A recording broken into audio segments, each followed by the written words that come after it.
Finally, the light hits the wafer.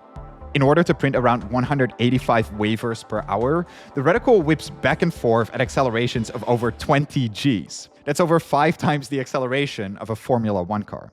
And this is some actual footage of what that's like inside this machine. And notice that this is not sped up.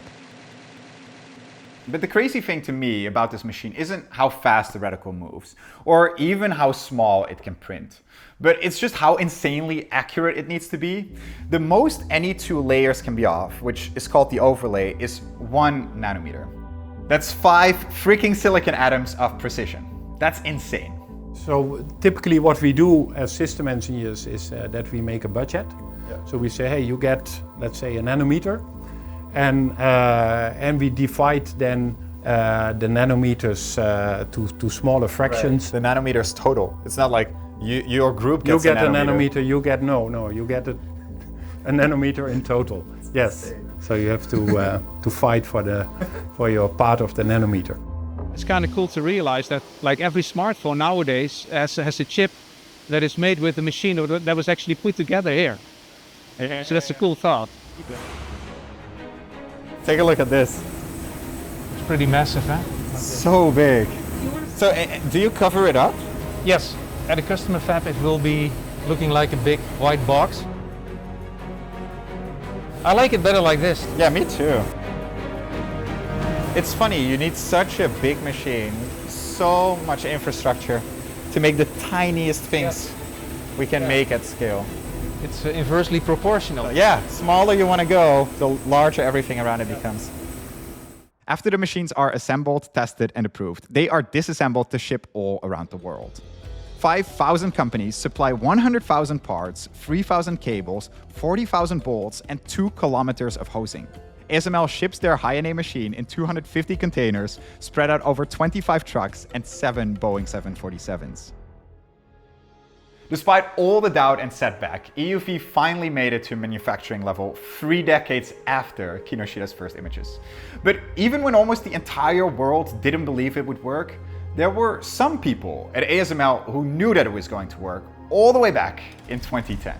Around 2001, we said let's do EUV. Yeah. And then we run into many challenges. 2010, we installed the first system at a customer, so it was installed in Korea. There it was.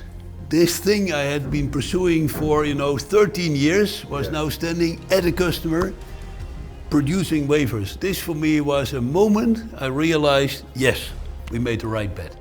Years later, Jos ran into the man who helped install that first machine. He's now a professor at a renowned institute, and I shared the story about my relief and how great we made the decision. And Hanko said, yeah. He said, when you left, when you flew out after Christmas, the thing broke down. And it took 2 months to get back up again. And they almost fired me for making the wrong decision. We had some ups and downs along the way. Yeah. But again, once I saw the system installed at a customer, in a customer fab, I knew we had done the right thing. This was 2010. The first phone that came out was 2019. So we still had some hurdles to resolve. Right. But we kept going.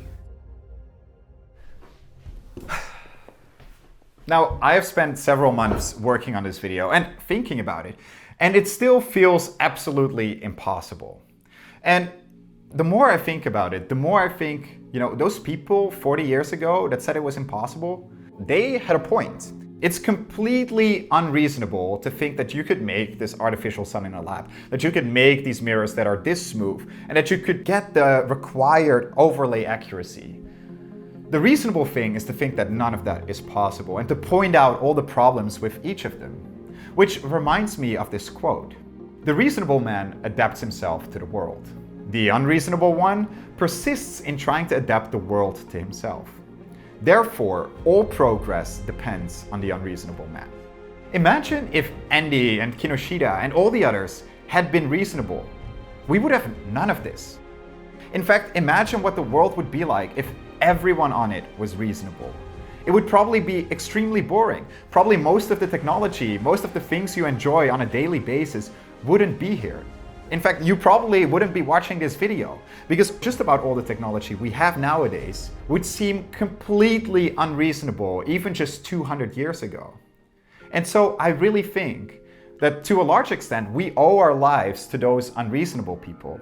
And maybe, at least to me, it's a reminder that it's good to be a little unreasonable, at least in some of the big parts of life.